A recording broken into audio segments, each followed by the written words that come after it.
Hello, welcome to this breakout. Thanks for joining me. My name is Bruce Hale. I'm an attorney in the Boston area with a practice focused exclusively on assisted procreation. So I do a lot with certainly surrogacy, which is what we're here to talk about today, but also gamete donation and other matters dealing with assisted procreation. Um, so I'll be talking about surrogacy today, primarily from my experience um, as a legal practitioner in this area, but also it might be important for you to know that I have been through this process myself twice. I'm a parent through surrogacy, and this is an incredible and amazing process to build your family. So I hope this discussion is helpful, and certainly if you have any questions, you can ask them after this presentation. And I'm also have an exhibitor booth during the conference as well. You can feel free to drop by or send me a message, and I'll be happy to answer any questions you have if I can. So with that, let me talk you through as much as we can talk about this morning about surrogacy. And the first thing that I wanted to share with you is a very broad overview of the process of surrogacy. And this process can vary very greatly depending on how it's approached. And I'll talk about some of those options as we go through this. But overall, the general process has several components. First, you have to find a surrogate, certainly, to work with. She will need to have medical clearance, so she'll be screened by the doctors that are involved with the process.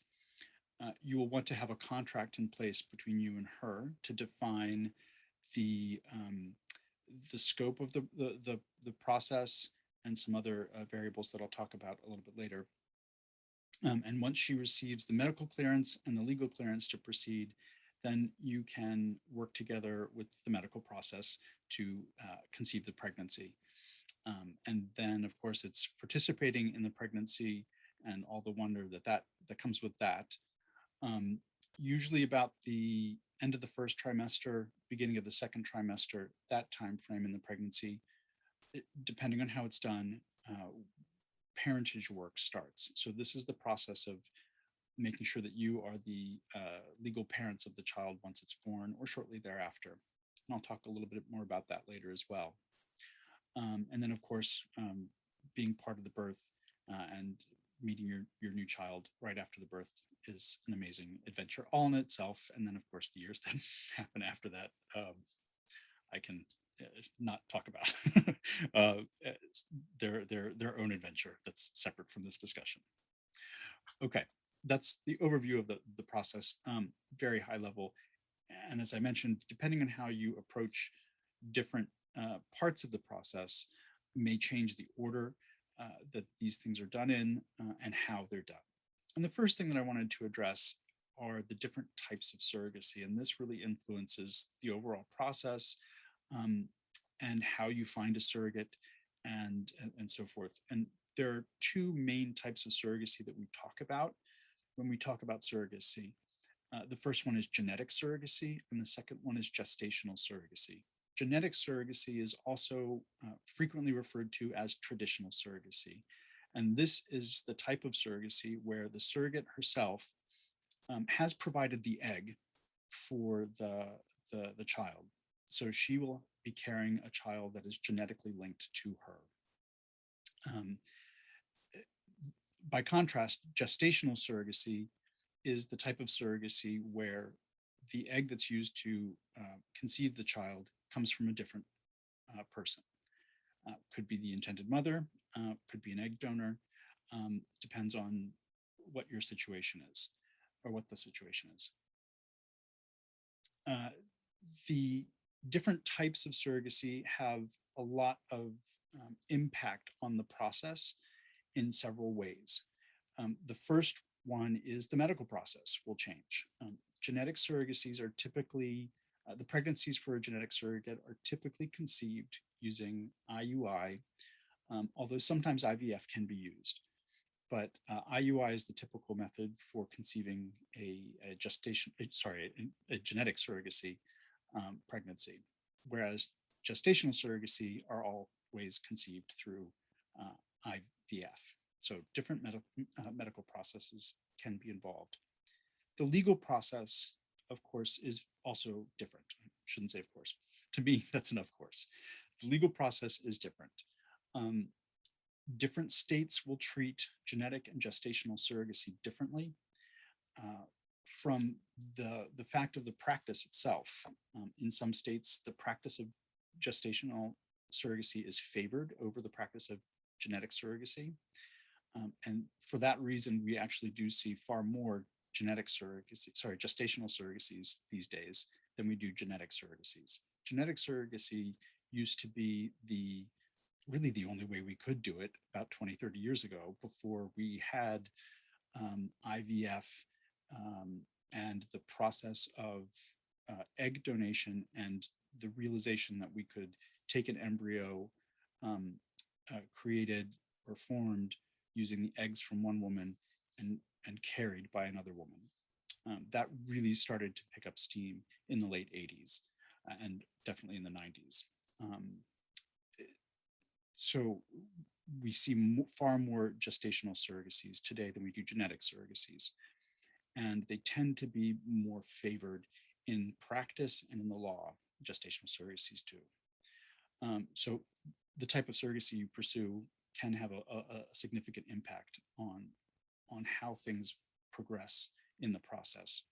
Costs can also be quite different as well, because when you have the medical treatment being done through IUI for a genetic surrogacy versus IVF for a gestational surrogacy, all of a sudden there's a big difference in cost between IUI and IVF.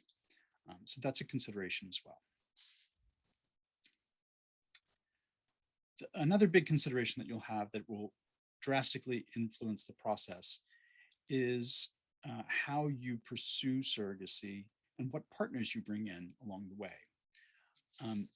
There are many, many agencies out there that can help along the way for your surrogacy journey.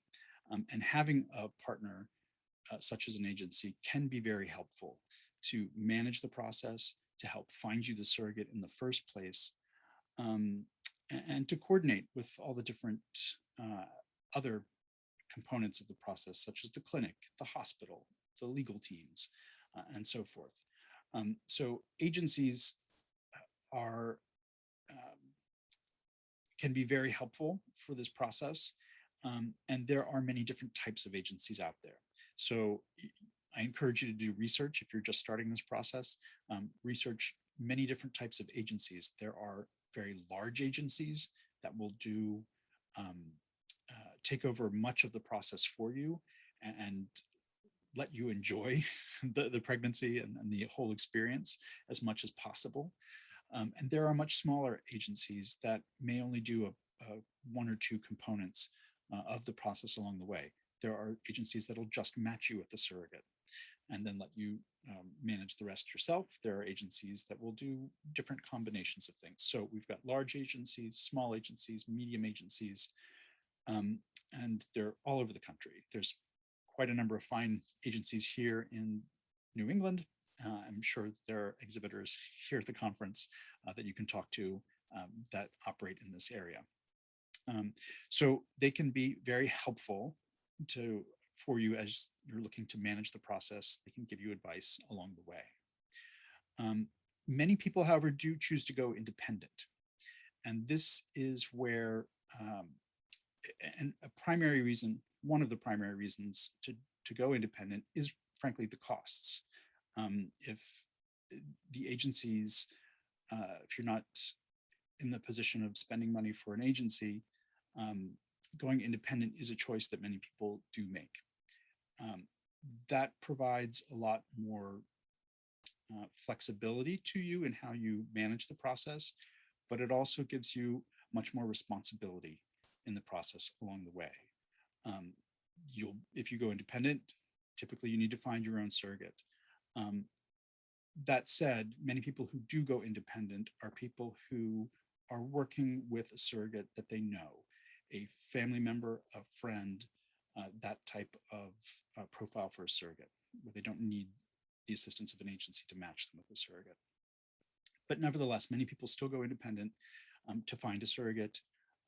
and then to manage the entire process themselves. It can be a lot of work, it can be a lot of reward, it can save money, but it can also introduce a lot of risk. So think carefully about agency versus independent, how you want to approach a surrogacy. Look at lots of different types of agencies out there. Don't pick the first one that you see. Look at several agencies, and then you can come back to the first one that you see if you want to. But I encourage you to do as much research as you can there. All right. For the medical side of things, you may have your own clinic if surrogacy is the next step in your family building process. You may be established with a fertility clinic. And if you are, then considerations that you would have as you move towards a surrogacy process are to really understand your clinic's policies and procedures around surrogacy. I would say probably most fertility clinics have at least some experience with surrogacy, some more than others, however. So if you are established with a clinic, find out if they have a third-party coordinator. If you don't know that person already, get to know that person and find out what their procedures and policies are around surrogacy, along with the financial packages that may or may not be available to you as you pursue surrogacy. If you aren't established with a clinic, or if you're not completely convinced of the answers that you get as you ask these questions of your existing clinic, there are a lot of options there as well. Many clinics across the country, frankly, not just here in New England, but across the country, have large programs focused on third-party procreation, including surrogacy. So there's lots of options for you out there to find a clinic, that fits you in terms of the philosophy of the clinic, the approach to surrogacy of the clinic, and really the connection that you may have with the medical team there. As you look at clinics, definitely look at their policies and their procedures, look at their financial packages. And one thing that we're seeing these days in the world that we're living in 2021 is look at their availability. Look at how long their timeframes are in terms of screening surrogates, in terms of moving towards embryo transfer, that kind of thing. Many clinics are still quite backlogged in their capability and their ability to see patients.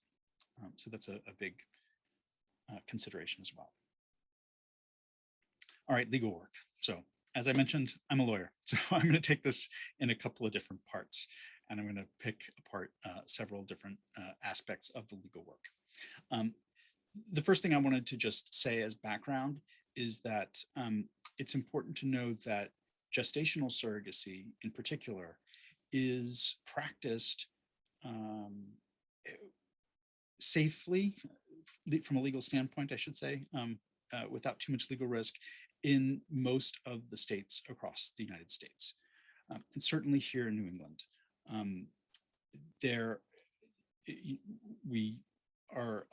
We permit gestational surrogacy in the law. Different states, however, will have different approaches to parentage laws. And I'll talk about that a bit more in a minute. So while generally speaking, surrogacy is legal in the United States, with a few exceptions, the laws of different states will vary about what can be done in terms of the surrogacy process itself, but more importantly for you, what can be done in terms of parentage. Here, before I move to parentage, I wanted to talk a bit about some of the other legal work besides parentage that will happen, and that's specifically the contracts that will be in place between you and the surrogate. Once you have identified your surrogate, and typically once she's been through medical screening, although sometimes this can happen in parallel, she can be going through medical screening while you work on the contract. It sort of depends on how the process is being approached. But during the medical screening process or after the medical screening process, you'll want to have an agreement put in place between you and the surrogate. This agreement or this contract will cover a lot of different topics. These are not short contracts. They typically go anywhere from what I normally see is 30 to 50 pages. I've seen some that are far longer, not too many that are much shorter than 30 pages. But they're pretty hefty contracts, and they cover a lot of topics. First and foremost, they're talking about the finances of the project, right? So how much money the surrogate is receiving, what different types of expenses are being reimbursed, and the timing of those expenses. So that's a big component of the agreement. The process for parentage is also something that you, the intended parents, and the surrogate need to agree upon in this agreement. There are mutual commitments that she's not going to assert any parentage, and the intended parents will. So the parentage process is an important component of these agreements. The process for the medical treatment as well. What are the expectations of everyone around the number of embryos to be transferred, how many attempts to make, and in general, what sort of boundaries are we putting around the medical process? These are the types of things that go in the agreement. And of course, there's also treatment of some more sensitive topics that need to be discussed prior to the medical treatment starting, and need to be documented in this agreement.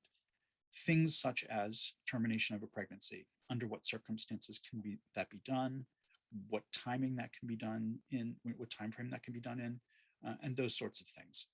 So a lot goes into these agreements. They tend to be, it takes a few weeks to put them in together between the parties. There tends to be a bit of negotiation back and forth sometimes about the terms, but these are things that need to be thought through really carefully before a pregnancy is even initiated, because they can be, we hope that many of the scenarios that are in these agreements don't come up, but when they do, it's really important to have these agreements in place prior to the pregnancy occurring. There are some other agreements that that are entered into along the way. These are not always reviewed by attorneys, but sometimes they are. And these are things like the agreements that you'll have if you work with an agency. There'll be an agency service agreement that you'll be entering into. The clinic will have their own set of consent forms or other types of, maybe not contracts, but certain other documents that are involved in the process as well. Some people have found it helpful to get an external lawyer to review those and advise them on their risks in that in entering into those agreements. So those are other things to be mindful of that you will end up seeing on the legal side of things. But of course, parentage of the child is one of the most important things as well. Because if you are starting a surrogacy process, your expectation is that at the end of the process, you will have a child and you will be viewed as the legal parent of that child. And that is the goal here. As I mentioned before, parentage laws will vary by state. So, which state parentage law is controlling the parentage of the child, that will have certain parameters in it. Sometimes it's based on the type of surrogacy, whether it's genetic surrogacy or gestational surrogacy. Sometimes it's based on the source of the genetics for the child. There could be many different variables that are taken into account in any particular state for how parentage of the child is determined. Typically, we look to the state or the jurisdiction where the child is born to determine the parentage of that child. That's the most common approach. There are some cases that do come about where it is advisable and it's possible, or it just makes sense to have parentage adjudicated by the place, the state where the intended parents live, and then have that adjudication recognized in the state where the child's born, if there's a difference between the two different states. but typically we look to where the child's born. Those parentage laws are the ones that we typically expect to take effect. I mentioned New England here, where gestational surrogacy is legal to practice in all of New England, as is most of the country. Um, Many states, and certainly all states in New England, except Massachusetts for now, have parentage law that specifically provides for the parentage of a child born through surrogacy, specifically gestational surrogacy. Um, we're hoping to improve the parentage laws here in Massachusetts to include provisions for children born through surrogacy that are specific in our laws, but we're not quite there yet. But hopefully we'll get there.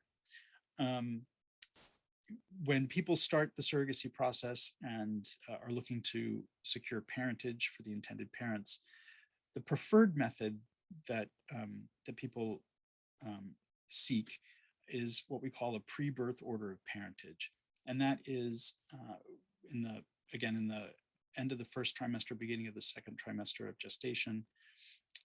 Legal paperwork is filled out, taken to the court, and we look to get an order of parentage from the court saying that from the moment of birth, the intended parents are recognized as the legal parents of the child, and the surrogate is not the parent of the child. That's what we call a pre-birth order of parentage. It's determined before the birth happens, usually. Sometimes there's some exceptions, but from the moment of birth, the intended parents are recognized as the legal parents.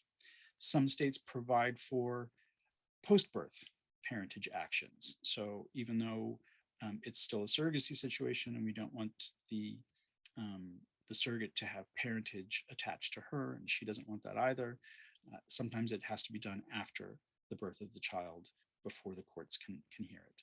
That will depend on the state that you're working with.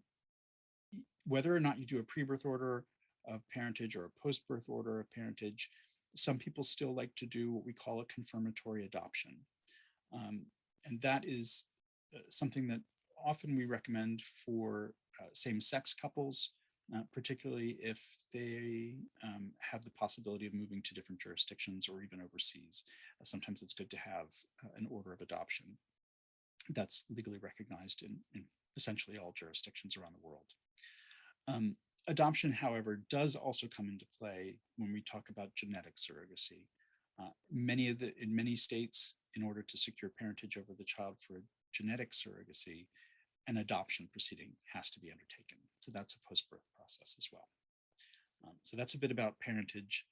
It can get pretty complex pretty quickly, depending on the state and the situation involved.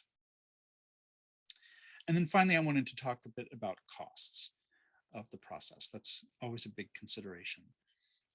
Surrogacy is not a cheap family building option.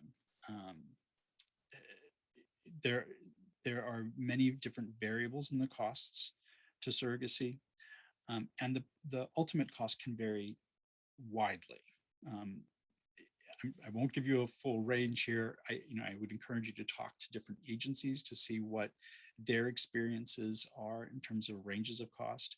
But I wanted to describe some of the larger factors in terms of the finances of the project, because they are very highly variable. And the first one is, as I just mentioned, the agencies. So if you choose to work with an agency partner through this process, different agencies that do different sections of the work in this process and provide different levels of service to you in this process. Different agencies will have different price structures. So certainly look at those as you research agencies. Many of these certainly add cost to the whole process, and agencies are seen as one of the biggest expenses in the process. But the one thing about agencies, particularly experienced agencies, that's good about them is that they can help you manage the costs as well. Because the difference between going with an agency and going independent for surrogacy, you can certainly save a lot of money going independent, for a surrogacy process, but you can quickly get you can quickly have costs that skyrocket or spiral out of control if things don't work according to plan, or frankly, if the parties involved don't understand exactly what's going on. Agencies can help mitigate your financial risk if they do their job properly, if that's part of their scope of what they're trying to help you do. But they certainly do add an initial upfront cost. The clinic that you work with will also be a big variable in the cost structure of surrogacy. So it's important to understand from your clinic what the financial packages are, if they have financial packages, or if it's sort of pay as you go, and to take that into consideration in terms of what you're able to spend, what you're willing to spend, and sometimes it also depends on the source material that you're working with. So certainly some clinics you can pay as you go, and if you have a successful transfer on the first try, you may save a significant amount of money. But if you need to have 3, 4, 5 transfers in order to conceive a pregnancy, that can certainly add cost. So look at the different financial structures that are offered by the clinics. The surrogate herself typically receives funds for this process, unless this is a family member or a trusted friend who's doing this out of the goodness of her heart and doesn't expect to be compensated for it. But the surrogate herself, typically if it's a third party that you don't have a pre-existing relationship with, she'll receive money for this process as well, for carrying your child.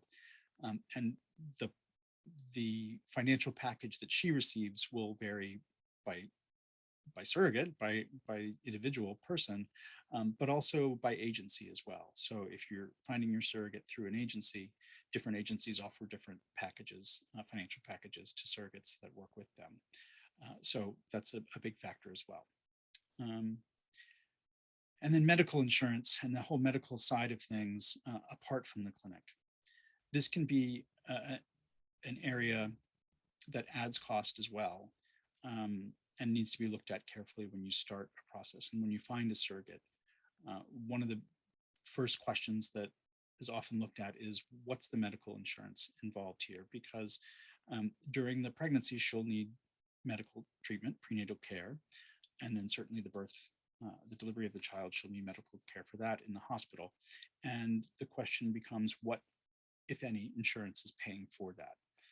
This can be a difficult topic, and this can be a whole separate breakout session because it can take up a lot of time to go through. What I'll say here is that many insurance plans do exclude coverage for a pregnancy if the woman who's insured is pregnant as a surrogate.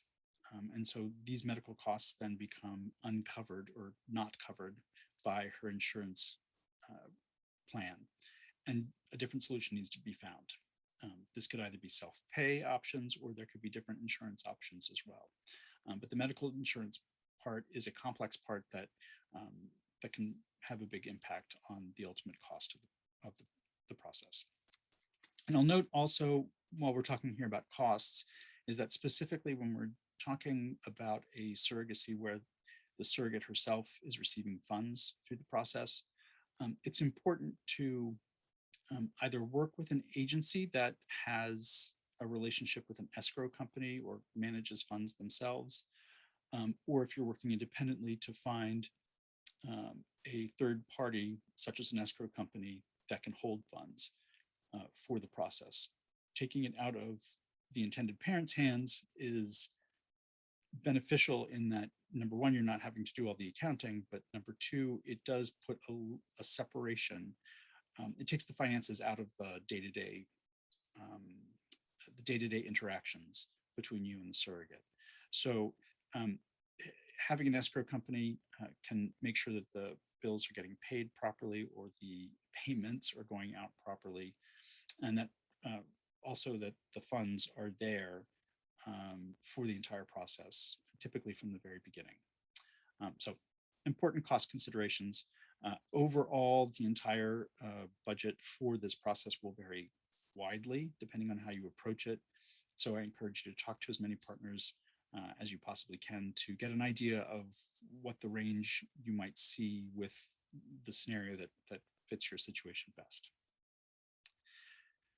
So thank you all. I hope this discussion this morning has been helpful. Again, I'll be here for taking some questions, and I'll be around for much of the conference as well if you wanted to pop by and ask any additional questions. Thank you.